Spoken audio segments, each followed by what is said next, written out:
আসসালামু আলাইকুম প্রিয় নবম এবং দশম শ্রেণীর শিক্ষার্থী বন্ধুরা, কেমন আছো সবাই? আমি অনেক ভালো আছি। তো আজকে তোমাদের জন্য একটা স্পেশাল আসলে জিনিস উপহার হিসেবে আমি এটা বলতে পারি যে আসলে দেখো, আমি তিনটা ম্যাথ কিন্তু বোর্ডে লিখছি। X plus one by x three হলে x square plus one by x স্কোয়ারের মান কত?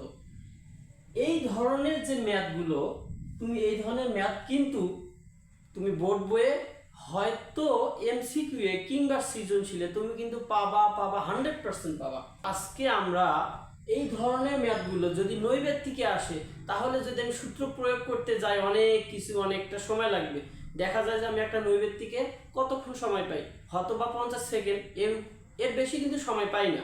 তাহলে 50 সেকেন্ডে কি তোমার এই ধরনের ম্যাথ সূত্র প্রয়োগ করবা, এটা সেটা অনেক কিছু করবা, ভুলও তো হতে পারে, তাই না?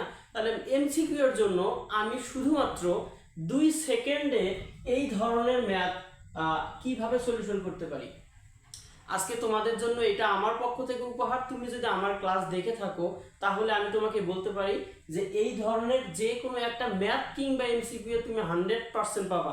যদি তুমি সৃজনশীলে পাও, তাহলে আমি তো এই ধরনের ম্যাথ তোমাকে সূত্র দিয়ে বুঝাই দিয়েছি, বোর্ডের সৃজনশীল দিয়েও তোমাকে প্র্যাকটিস করানো হয়েছে। এরপর হচ্ছে অধ্যায় ভিত্তিক, এরপর অধ্যায় ভিত্তিক যতগুলো ম্যাথ ছিল এই ধরনের রিলেটেড, বর্গমূলক রিলেটেড, সবগুলো আমরা ম্যাথ সলিউশন করছি। যদি সৃজনশীল আসে, তাহলে তুমি সেইটাকে সূত্র প্রয়োগ করে সমাধান করতে পারবা। কিন্তু ভাইয়া যদি এমসিকিউ আসে, জাস্ট আমি 2 সেকেন্ড সময় নিব, 50 সেকেন্ড না। ওকে, চলো আমি সমাধান করতে পারি কিনা। ওকে, 1 নাম্বার কি দেওয়া আছে? X plus one by x three হলে x square plus one by x স্কোয়ারের মান কত? ওকে, সূত্র হচ্ছে 1 নাম্বার আমি লিখতে পারি। অবশ্যই ভাইয়া, তুমি যদি বোর্ড পরীক্ষায় এমসিকিউ এ এই ধরনের এমসিকিউ তো তুমি পাবে 100%।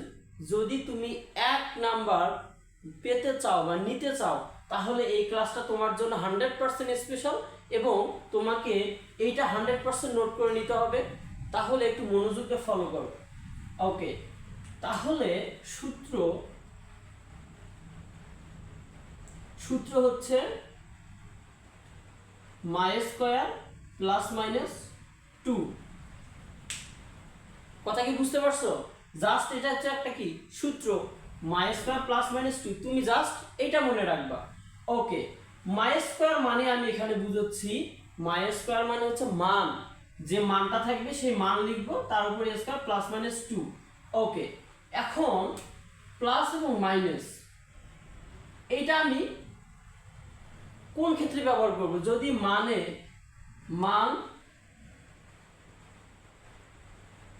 প্লাস থাকলে মাইনাস ব্যবহার করব, মাইনাস ব্যবহার করব। যদি মাইনাস থাকে প্লাস ব্যবহার করব।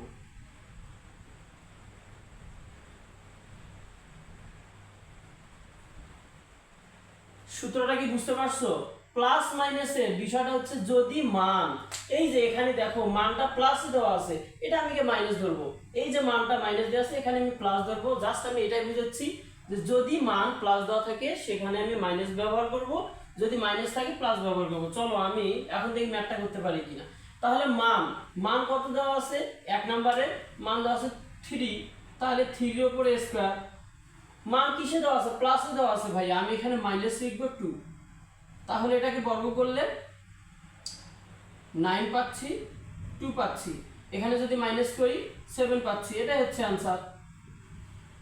আমি মনে করি যে তুমি কোনো এই ধরনের ম্যাথ রিলেটেড যদি পরীক্ষায় আসে, তুমি ক্যালকুলেটর করতে পারবে। জাস্ট তোমার মাথায় রাখতে হবে সূত্রটা মাই স্কয়ার প্লাস মাইনাস 2। যদি মান থাকে প্লাস আমি মাইনাস ধরবো, যদি মান থাকে মাইনাস আমি প্লাসে ধরবো। তাহলে কি এটা তুমি বুঝতে পারছো? আচ্ছা, এইভাবে দেখে আমি 2 নাম্বারটা করতে পারি কিনা। 2 নাম্বারটা কি দেয়া আছে? 2 নাম্বার দেয়া আছে x - 1/x। ওকে, x স্কয়ার প্লাস 1/x স্কয়ারের মান কত? মান স্কয়ার, মান কত দেওয়া আছে? 5 দেওয়া আছে। এই যে 5 লিখলাম। এখন ভাইয়া বিষয় হচ্ছে প্লাস মাইনাস আছে, আমি প্লাস ধরবো কি মাইনাস ধরবো? তোমার মান কিসে দেওয়া আছে? x minus one by x মান দেওয়া আছে কি মাইনাসে, এখানে আমি প্লাস ধরবো, তাহলে 2 5 5 25 প্লাস 2 কত পাচ্ছি 27, এটাই হচ্ছে आंसर। ওকে, এখন এই ধরনের যদি x power 4 plus 1 by x power 4, এইটার ক্ষেত্রে আমি কি করব? প্রশ্ন হচ্ছে ভাইয়া আমি তো এই ধরনের বর্গ যদি আসে আমি করতে পারতেছি, কিন্তু x পাওয়ার 4 যদি দেয় তাহলে আমি কি করব? চলো আমি এটাও তোমাকে শিখাচ্ছি তুমি কিভাবে করবা। তুমি এটা স্ক্রিনশট নিতে পারো, স্ক্রিনশট নাও, অনেক ভালো হবে, কারণ এটা তোমাকে নোট করতে হবে অবশ্যই। স্ক্রিনশট নাও 1 2 3। ওকে, এখন দেখি আমি 3 নাম্বারটা করতে পারি কিনা। নাম্বার 3। ওকে, আমি এটা মিশাই দেই। এই ধরনের কোনো যদি x power 4 plus 1 by x power 4 এই ধরনের যদি কিছু বলে, তাহলে তোমাকে ওকে, যদি তোমাকে x power 4 plus 1 by x power 4 এই ধরনের কিছু যদি বলে, সূত্র কি কি প্রয়োগ করবা? মাই স্কয়ার মাইনাস 2 এর উপরে বর্গ মাইনাস 2, এটা হচ্ছে তোমার সূত্র। ঠিক আছে, এটা তুমি মনে রাখবা। এই ধরনের x পাওয়ার 4 যদি এই ধরনের রিলেটেড যদি বলে, তুমি এই সূত্র প্রয়োগ করবা। বুঝতে পারছো? তো মাই স্কয়ার মানে আমি কি জানি? মান জানি। মান কত দেওয়া আছে ভাইয়া? 4 দেওয়া আছে, 4 এর উপরে স্কয়ার, সরি 4 এর উপরে স্কয়ার মাইনাস 2 এর উপরে স্কয়ার, এখানে মাইনাস 2, এখানে 4 4 এ কত হয়? 16 হয়, মাইনাস 2 এর উপরে বর্গ রাখবো মাইনাস 2, এখান থেকে আমি কত পাচ্ছি? 14 পাচ্ছি, স্কয়ার মাইনাস 2, এটাকে যদি আমি গুণ করি 100, 14 দুগুণে 196 মাইনাস 2, তাহলে 194, এটাই হচ্ছে आंसर। তো আমরা এই ধরনের কোন যদি ম্যাথ আসে, এমসিকিউ তো আসবে 100%, এমসিকিউ আসলে তাহলে আমরা কি করতে পারবো? এটা এই ধরনের ম্যাথ অবশ্যই করতে পারবো।